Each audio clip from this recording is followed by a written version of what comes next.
Greetings everyone, my name is Steve, I'm from G.I. Joburg, and this is the Bad Luck Lady commentary track. I'm joined by absolutely no one on this track. Sorry guys, you're gonna have to do with just my voice. Reason being, Bad Luck Lady was something that, of necessity, I had to fly solo on. I wrote Bad Luck Lady, shot it, and edited it while on tour in China and Hong Kong, and a little bit of Australia. So unfortunately I couldn't pack my boys with me, and needed to fulfill these chores on my own. What I didn't have to conjure up on my own was the inspiration for Bad Luck Lady. My wife has been dying to lend her voice to a character, and the one that she connects with the most, possibly because of her own ethnicity, is Jinx. Strong female martial artist, Japanese American, it all seemed to make sense, and I was only too happy to grant her wish. And the second and most immediate fire that was lit under my butt to do this series were two tracks produced by Mr. Paul Loebscher. The one was designed as a Jinx theme and entitled The Crane, and the other was written as an introduction to Snake Eyes, and it was entitled The Scorpion. Once these tracks had been produced and sent to me, I think I must have listened to them on repeat for about a day at least.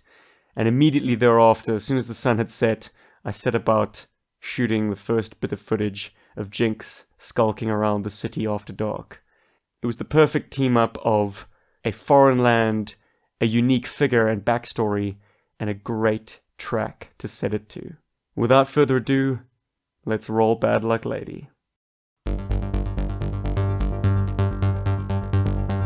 There's an atonality to this track which really gets me going.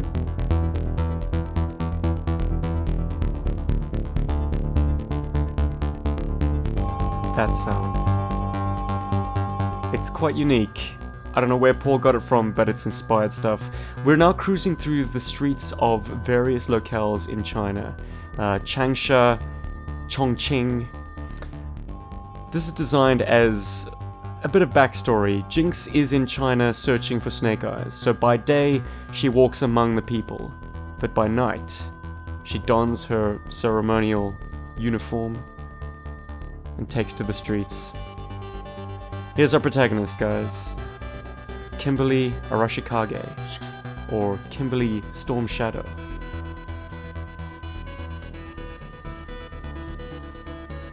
China is full of variation. The cities light up by night, but that's not the only thing. It's an ancient land with a lot of history woven into these incredible neon structures. It was my intention to showcase some of that. Of course, she does a lot of the ninja running, as we like to call it. It's kind of a take on Ninja Gaiden, video games of the era, which involved a lot of platforming, a lot of running, a lot of speed and stealth. I just wanted a sense of motion to accompany the banging tunes.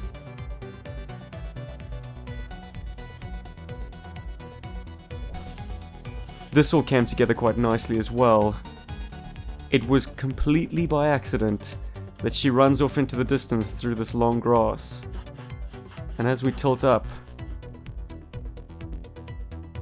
the lights come off. I can assure you that was not planned at all. Just a happy accident. But that's kind of what we live for on these shoots. It's guerrilla filmmaking. You take what the environment gives you. And sometimes it gives you lemons, sometimes it gives you tequila.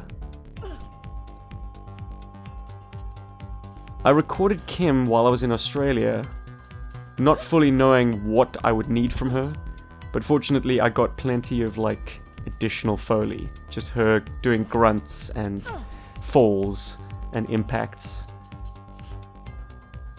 All professional, of course.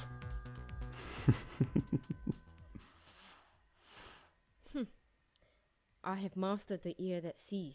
The shadows cannot hide you. A lot of this stuff comes from the writing of Larry Hama. I don't know any ninja fu.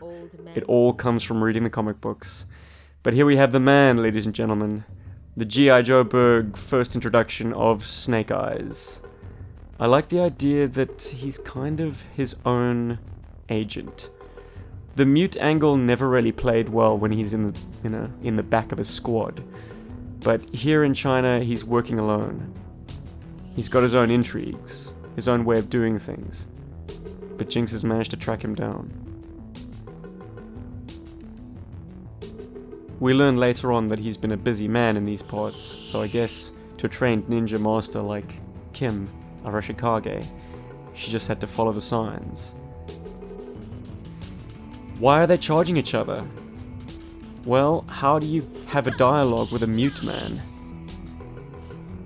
who is allegedly a ninja master? The only way to prove their skills, the only way for him to prove that she is Arashikage, is to test her technique.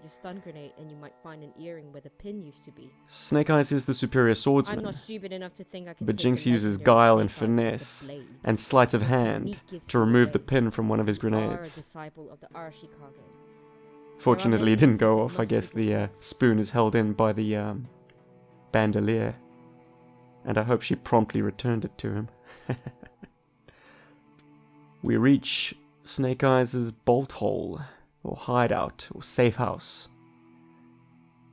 And the iconic Uzi has its place of pride. Look, get right to I also like the idea that Snake Eyes has learned some tradecraft. He might not be able to move in public, but he certainly knows how to gather intelligence. And he's been working this angle for a long time. Nuclear scientists going missing. But here we're getting Jinx's story. She wants Snake Eyes to come back to the Arashikage clan and restore some kind of balance. Apparently there's a leadership dispute. That's definitely her line. She is working that angle. You, successor. You, the outsider. It was a decision. A little bit of backstory if you weren't aware of how Snake Eyes fits into the clan. Enough damage has been done. Please. But of course it's unimportant. Come with me and make things What is right. most pressing at this point is the fact that somehow Cobra is aware of where Snake Eyes has been holed up. And they plan on tying up his loose end. A kill squad of 4 might seem quite conservative, but I'd like to think at this stage of the game, they're not entirely sure who they're dealing with. There are Cobra teams spread out all through this city, searching for Snake Eyes. These guys just happen to find him.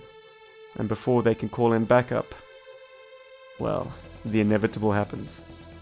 This is all shot in a hotel room, fortunately on the 40th floor.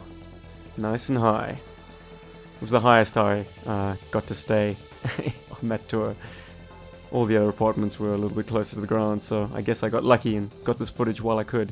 This is all shot backstage. I found a giant air conditioning room filled with cool green lights, lots of dust, lots of girders, lots of pipes, lots of recesses where you can hide some ninjas.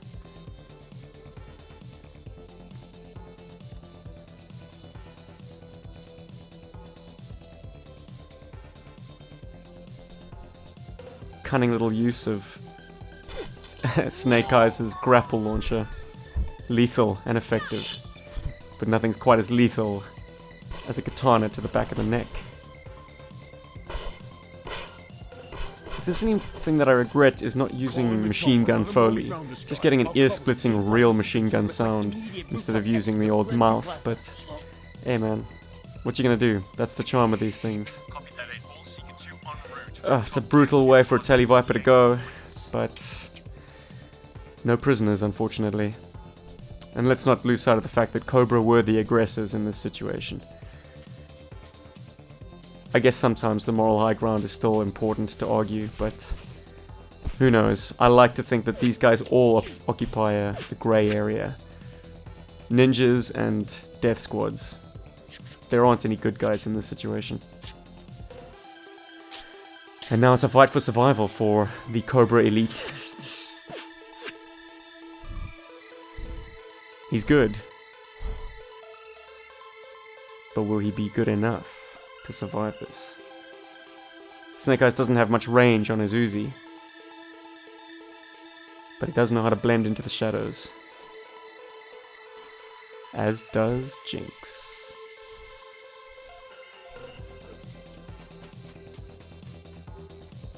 It's a race to the LZ.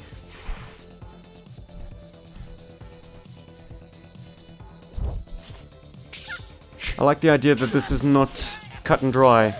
Crimson Guard knows how to use that bayonet.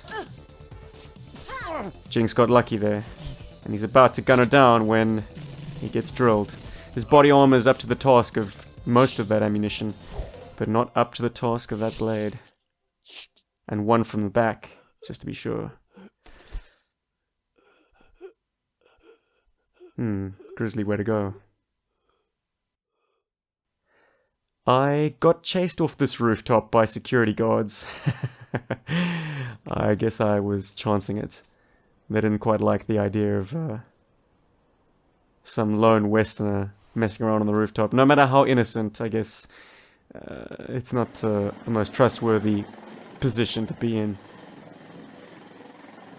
Yeah, as soon as I broke out the torches and made myself conspicuous, I was asked to leave. Fortunately, I was able to get these shots. I said, you know, can I do 2 more setups? So that shot, the reverse, and the shot of the helicopter coming in.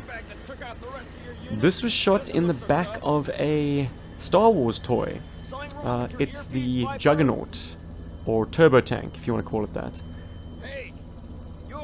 It's the best I could do to double for the helicopter interior. I need something spacious enough, but not too spacious, and something that looked teched out. Because I'm no dio builder, I just had to use something, or repurpose something that I already had.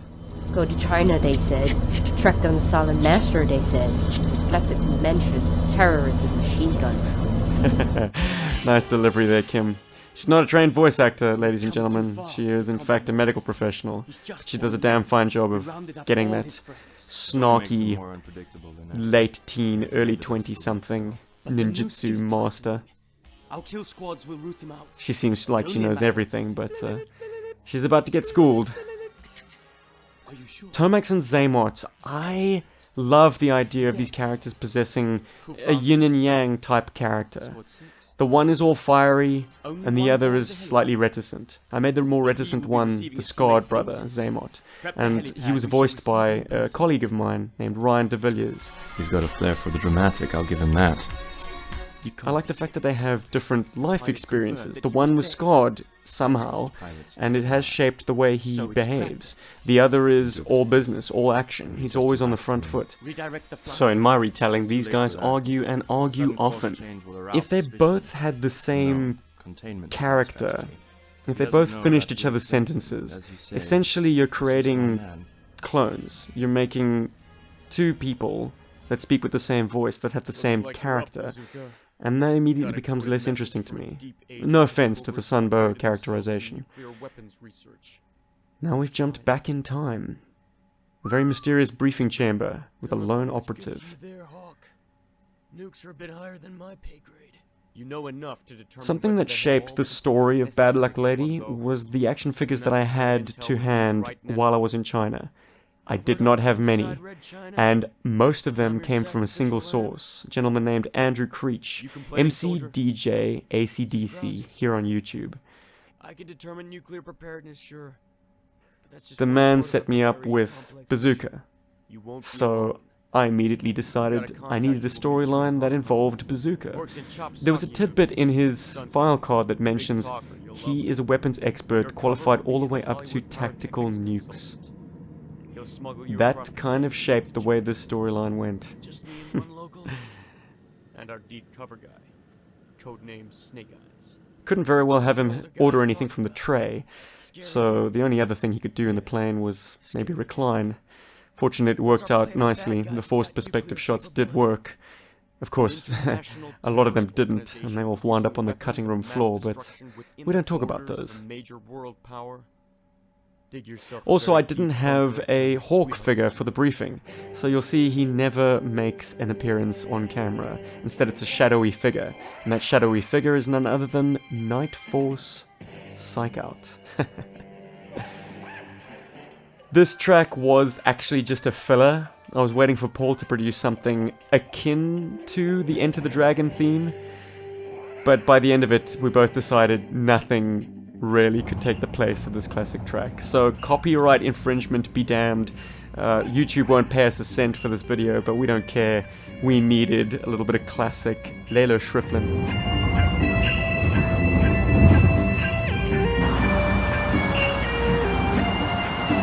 Hong Kong, ladies and gentlemen, iconic, beautiful.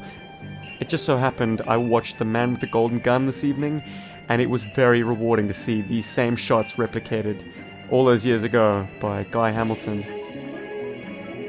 And we needed the Enter the Dragon because it is Enter the Quick Kick. What a time to be a Patriot supporter. I never know what to order at these places. That was a code phrase and counter code phrase to anyone scratching their heads. Of course, Bazooka had no idea who he was meeting. He just had a code phrase that needed to be given to identify themselves. Wouldn't mind a change of scenery though. Conversation is brisk, Straight to the point. I like it. which is something that I enjoy. I know Paul wants a little bit more humor, perhaps, and I do insert his gags from time to time, but these guys are all business, and there's a reason for that. Also, I mean, the location just gave us so much. What do I call you? The table is a McDonald's coffee cup, just so you know. I cut off the bottom, and it doubled nicely. But so nice shooting on the streets of Hong Kong. My apartment, which I was staying at, was literally upstairs from that tofu joint where Kim and I would have dessert and shoot the occasional action figure movie. The track that you're listening to now is a reprise. This is called The Scorpion, aka Snake Eyes theme. Once again, Hong Kong just showing off. The location gave me everything I needed. And here, ladies and gentlemen, is the beautiful shore of rural Queensland in Australia. It's supposed to be China.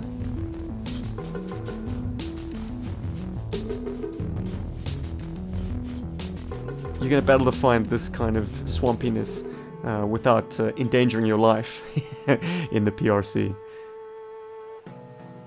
By that I mean pollution. No words are spoken. None have to. There was a scene that went onto the cutting room floor, unfortunately, where it's shot from the perspective of the boat that Bazooka and Quick Kick are on. It would be a sort of a Morse code flash from the shore that they observe. And the Morse code signal would be dash, dot, dot, dash, dot, dot, dash, dot, dot. Anybody got any idea what that might mean? Or what that might signify? Let me know in the comments below. We're getting a lot closer to discovering their supply line. And now we are in PRC, most specifically Wuhan, a place that is now notorious and forever linked to the COVID-19 outbreak. It was on those streets, ladies and gentlemen, that someone ate a bat and is responsible for this mutated, virulent disease, virus that is spreading through the world. Hopefully, by the time this is released, we will have a handle on the situation. Hopefully, this is ancient history. But fortunately, I was in town a month before things really kicked off, so I was in the clear. Okay, Quick Kick. Get that cassette That to the dead radio drop back backpack against of the mainframes actually came with a Ice Viper, which I bought in Got a Hong mission Kong. plan. You got it, big That was very Put on fortunate. some I needed shirts. some kind of No way. radio tech They'll never hear me. to double as a tape recorder. A tape recorder that, well, the tape that it produces will then be put in a dead drop. A little bit of old school spycraft. But we are talking about a pre-GPS, pre-satellite age. Beautiful Sunbow music cues really set the tone, and we have an orgy of evidence. These were Paul's reworked photographs. I actually took them from an airplane window, and then he added the filter on top of it. Barbed wire, courtesy of Power Team Elite, World Peacekeepers. As are these Chinese soldiers. They have a generic head sculpt in China. I guess you get away with having no variation in hair color and eye color there. All in all, it gives the impression that they do not want company. I printed out some of the maps, but we did have to use the flashes. And the sound effect of the pages being turned was actually stacks of money. Fortunately, we get our living allowance paid to us in China in Chinese yuan. So what do I have a lot of? Paper money. Or at least I had. Those were the good old days. Once again, sound cues, man. And this one in particular, this cello number, really make the hairs on the back of my neck stand up. I'm pretty sure every Joe fan out there feels the same way. We observe the guards running radio checks every 40, so the clock's ticking as soon as those boys are out of play. Snake Eyes doing what he does best. Certainly hope he used non-lethal methods. Of course, the set is jiggling around like crazy, but what are you gonna do, huh? With the spotlight looking everywhere but us, we're free to cross Once again, on the streets of Wuhan. This was filmed outside I suppose, a substation, which looked enough like a military-grade hangar.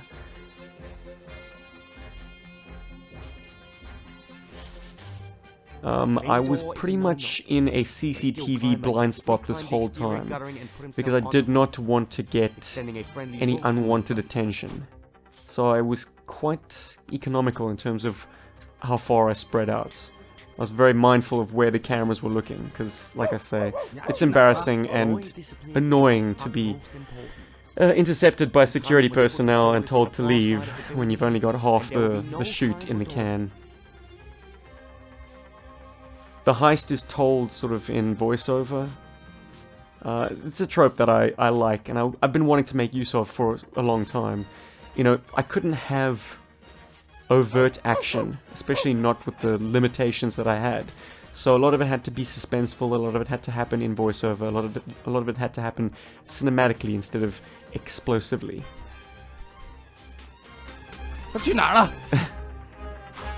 Featuring the voice talents of Mo, a sound technician on the show that I was working on.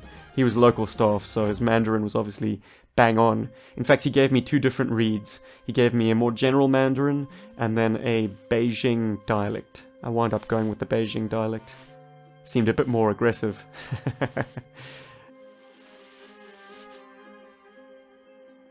This is all shot backstage.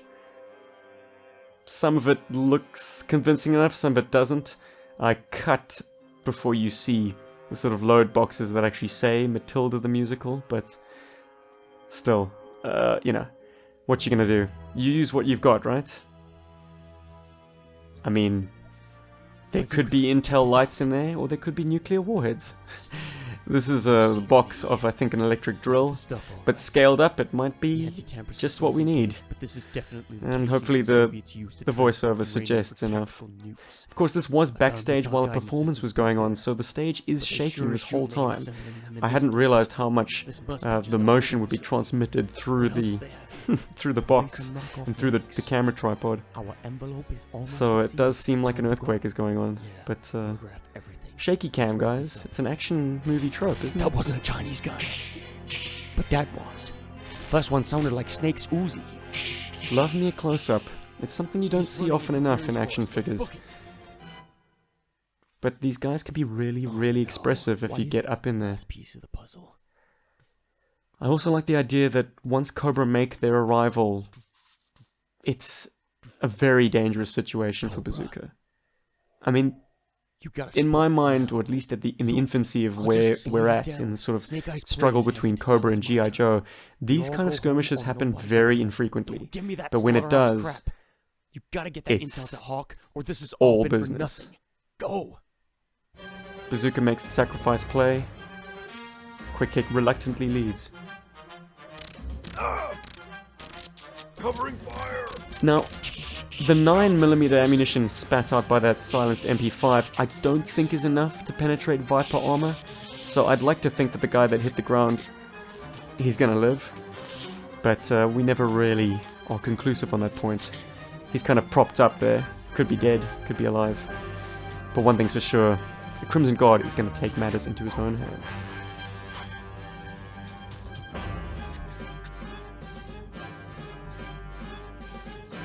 They know they've got him cornered. They don't need to rush this. They can be careful. Hopefully take him alive and get some answers. Freeze! Drop the hardware now, or we drop you. Slowly. Slight voice modulation, but I like the fact that the helmets also pitch their voices down. You've got guts, whoever you are. Since I'm doing most of the voices, I welcome any opportunity to mask my own vocals. This was shot on the roof of the health center at the hotel I was staying at. And it was shot at dawn. The health center only opened at 6 AM, and the sun would have been up by 7, which made my window of opportunity very, very tight. So we start in the darkness, But by the time you see the first Crimson Guard commander, These Chinese facilities, it's dawn.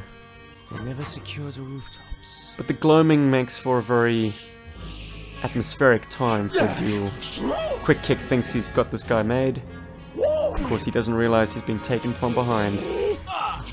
And by his own admission, Bruce Lee said that the problem with Jeet Kune Do was the fact that it didn't really account for grappling. The importance of groundwork cannot be overstated. Especially when you're trying to take on two assailants like this. On an even footing, I believe Quick Kick could have won the day, but these Cobra boys don't play fair. And they do believe in a good stomping. Especially with those steel boots. The third and final chapter. The most recent addition to the Bad Luck Ladies series. We pick up where things left off with Snake Eyes and Jinx. And the twins, Viper of course. Squad, what's the situation? They think they've got Snake Eyes trussed up in the back. Chopper about to touch down. So they're not taking any chances. But of course the fact that the crew chief in the back of the helicopter wasn't responding is suspicious. Vipers, move it out. So they're gonna shoot first and ask questions later. The squad of 4 seems up to the task. The pilot's been secured. They're ready to riddle the back of that helicopter. Assuming there's anything to shoot inside. This is all shot back in South Africa. In my parents' house. They've got a spacious room which I could black out efficiently. I tried to shoot this stuff on an actual rooftop. That did not work out too well. This was shot on a rooftop, however. This was shot in a fireplace after a barbecue. It had a nice open flame still going. So I decided to use that as my backdrop for some drama. But he's just one man. A very troublesome man. Once again, Ryan de Villiers Fights tending us. the voice of Zaymot. Extensive Enterprises is merely leasing this building. He has a nice We stand to sedate lose tone, nothing more than and he's the also a security one-take deposit wonder. service I didn't from really DX now. get him to do it again. I was like, nope. When I like the time cold is read, man. right. He did it without reading it beforehand as well. I just liked the kind of odd, broken-up rhythm that he got out of it. I mean, these guys speak with a unique accent. It's Lesser men not exist due quite to dying. Believe. placeable. Is it Belgian? Is it Flemish? Is it French? Is it Swiss? Is it German? Is it anything? They've certainly travelled abundantly. Especially if you believe that they were members of the French Foreign Legion, which is a unit made up of foreigners. So they're a bit of a melting pot when it comes to dialects. What's our backup? With the Vipers committed to mopping up the fire on top of the roof, unfortunately they are very, very stretched thin in patrolling the building. They don't really know what they're expecting. They don't imagine that Snake Eyes has penetrated this deep into the building anyway. So these guys are unfortunately hopelessly outmatched and underprepared. Snake Eyes is using his sidearm because he did run his Uzi dry in the first chapter. He also left his blade at the safe house. You awake? I guess he didn't want to look like he was packing, just in case they frisked him. I don't think you'll ever be ready for your close-up now. So he's kind of low on options when it comes to equipment. You are? And he's already used his 3 grenades. Heads up. I think help might be on the way. Fortunately, he's a resourceful fella. This was shot in the hotel safe, which is standard in every room. Fortunately, this one had a lid that opened vertically as opposed to swung out from the side. So I could get in there. The grill for the bars is taken from the minibar fridge. And here we have the G.I. Joe's introduction to Jinx. Who could this be? Who's vouching for her? Snake Eyes. Snake. Okay, looks like she's safe after all. Who's that? You can call me, the Storm Shadow. She scrambles for her name because she doesn't actually have a code name at this point. And she doesn't know what to tell these guys without giving away too much. And So all she you're winds up doing Snowcake? is translating her I'm Bazooka.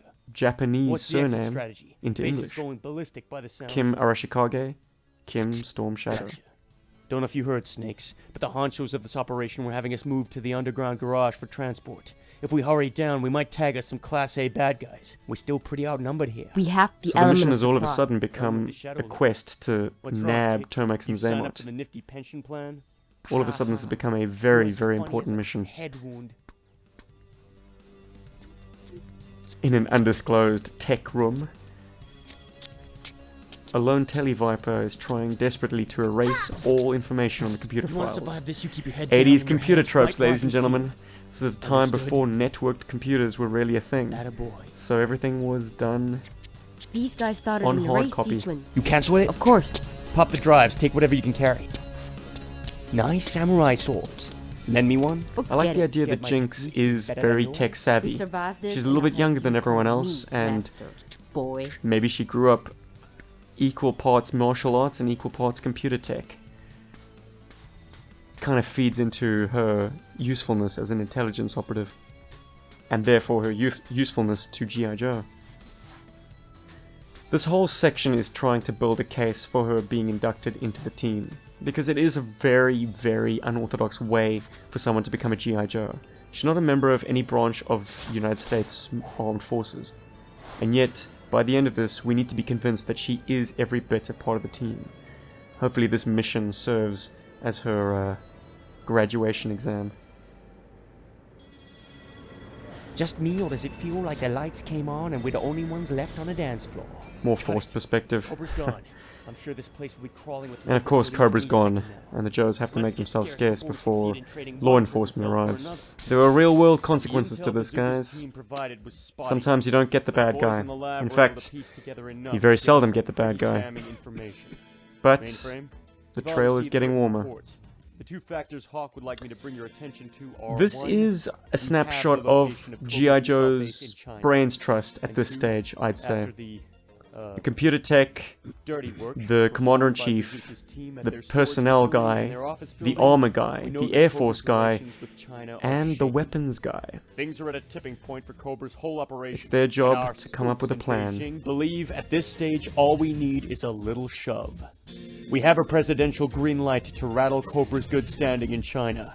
A strike on their missile base in Huashan Mountains is just what we need to do it. Shoot the fire!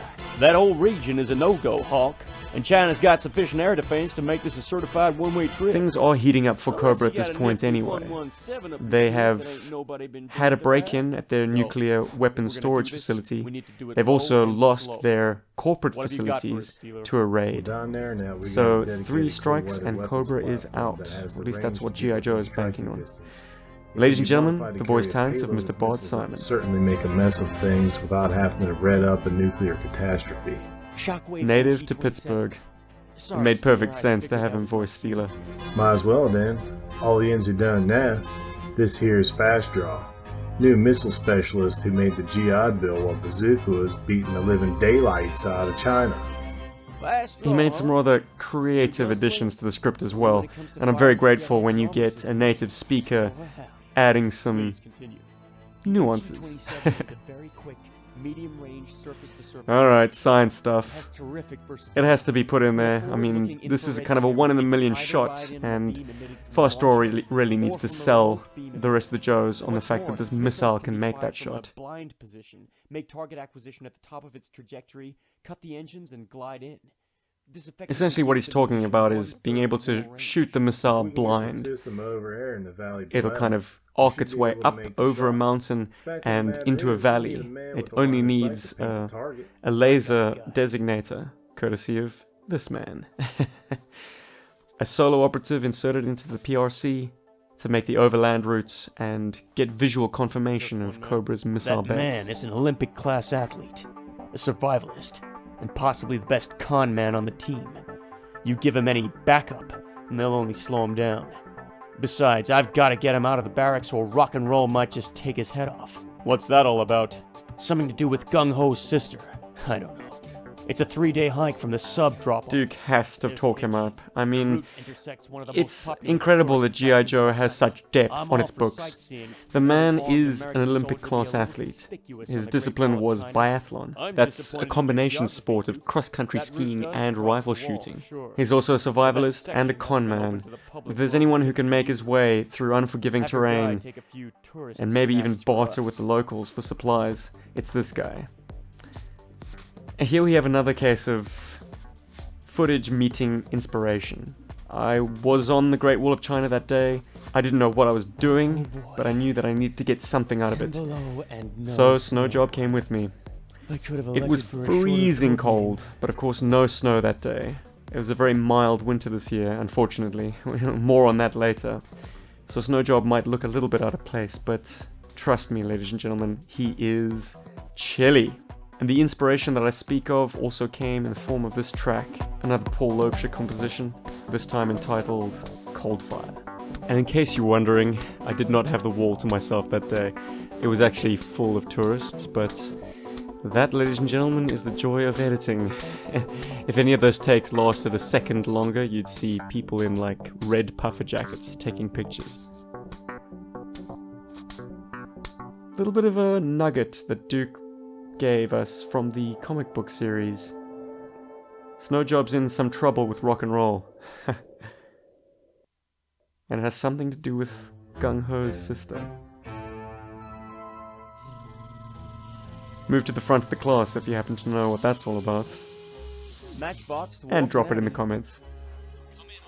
So here we find ourselves on top of the picturesque, beautiful Huashan mountain range in China. This is some way outside of Xi'an. I had to travel a taxi and 2 trains and a bus and a cable car to get there, and I only had 2.5 hours worth of time to shoot something. This was intended to be a much more substantial sequence, featuring a chase with the Cobra Wolf, snow serpents on skis. Guys, if I had 2 days, that is exactly what I would have delivered. Maybe I can get a chance to do that at a later stage, but right now, I had to just get the Joes in there, get some kind of mission accomplished, and get them out. Not much room between the mountain peaks and the cloud ceiling. This is I a hope these snowcat that I missiles are up bought to it. in the United States while I was there for the first time. My first winter in South Lake Tahoe. And I absolutely needed some snow toys, so the first thing I ordered from eBay was the legendary Snowcat, a toy that I had no prior dealings with before, and boy was I happy to get it. Base is going crazy. It is, to this day, one of the finest pieces of the line ever yielded. Looks like they've launched some kind of low-flying aircraft. They'll never spot us in this suit, and we'll be miles So the Joes away mount from up, under its they've done what they normal came to do, and it's time to get scarce. There were a throng of Chinese tourists taking pictures of me taking pictures of my toys. Very amusing stuff. Whee! They'd be out of their minds to put a gunshot Had up to this put in road. the windscreen They say you wiper. never hear the one that gets I only you. wish the snow was falling a little bit heavier. Dead men don't I mean, say right nothing. now it doesn't really look like it's doing anything. But it's such a neat feature. Man, they really were on fire in 1985. All the vehicles are incredible. And here we cut to a cheat. Okay, that's real snow. And that's fake snow. That is the filling of diapers. It's a powdery substance that you add water to and it swells 10 times its size and looks like snow. It's a bit too springy to feel like snow, but it photographs well enough. I also like the idea that the laser doesn't make a sound so much as it makes a snap and a hiss. It's really just the sound of an extreme heat cracking through the cold air around it. I mean, a light weapon, a laser weapon, should essentially be silent. None of the kind of sound effects that you usually associate with those kind of weapons. They're dramatic, but I think for its purpose, I liked the more subtle approach. Dragging your tail again, huh? We're about 2 minutes from leaving you behind. What? You mean you guys never I also like the idea that Frostbite and Iceberg have no idea what saved their bacon. They had no idea they were in any kind of danger at all, greeting Snowjob with nothing but contempt. Boy, it's one way to feel completely unappreciated. Now it's gonna be a real cramped can. Seems you're up for a medal, Bazooka. But since this mission isn't likely to ever be declassified, you're gonna have to make do with a snazzy photograph of it. Intel reports that Cobra's out on their... There's another Larry Harmer-ism. Of course Bazooka's earned a medal out of this, but because the operation is classified top secret, he'll never be able to see his medal. Mission accomplished, soldier. At least not in the flesh. We've pulled him from all covert ops until things cool This is Tiananmen Square, guys. The Forbidden City behind Tiananmen Square. And that's the Forbidden City's garden, where the Emperor would stroll around and ponder life. Seemed an appropriate place for us to sign off on Quick Kick. And here we have the tying up of the loose end. Who is Jinx in G.I. Joe? She's definitely Snake Eyes' acolyte, but where does that put her in terms of her affiliations and her usefulness to the team? And she definitely knows her way around Cobra information systems in a pinch. I believe she calls herself the Storm Shadow. Well, that code name has gotta go. I don't know, sir. She kept up with Snake Eyes like nobody else I know. And there's no way of knowing the final tally, but she took down heavily armed Cobra soldiers on their own turf, quiet and clean. I don't know about you guys, but that makes for a pretty convincing resume. Rabbit's foot, huh? Good luck for us, bad luck for Cobra. I suppose we should keep jinxing him if we can. It might seem a little contrived as to how Hawk comes to the code name. But she'll run the sergeant's gauntlet like no other Joburg come on guys, lend me a little bit of rope. Unless I miss my guess, I think she's from the same clan of ninjas. She is indeed a bad luck lady for the opposition. She's good, Hawk. But where do her loyalties lie? With the good guys, I hope. Seriously though, I think her loyalty lies with Snake. And this was shot at the Terracotta Army. Outside Xi'an. And she spilled plenty Cobra famous landmark. And they're still unearthing more soldiers. Incredible stuff. But it doubles as the Oroshikage dojo in Okinawa. Jinx. You should call her Jinx. Jinx. Our bad luck lady. I like it. Ninjas and spies, sir.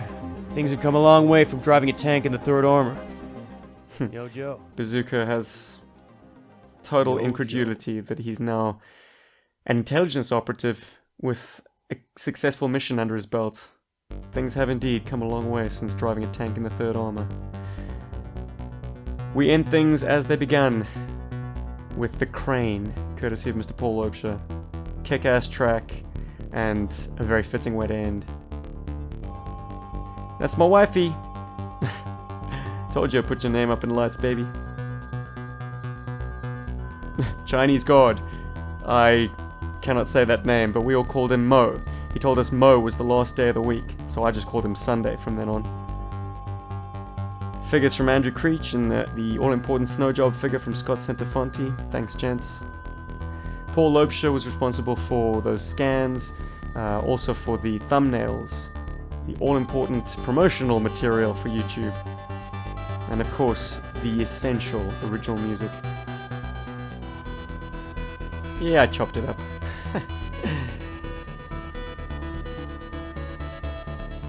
But in all things, guys, G.I. Joburg is a team, and anyone listening to this is part of that team. Thank you for the encouragement. This stuff definitely has its niche audience, but we wouldn't have it any other way. Quality, not quantity. Thanks for all the positive comments, all the love that we've been shown on all our socials. That's pretty much the fire that keeps us doing these things.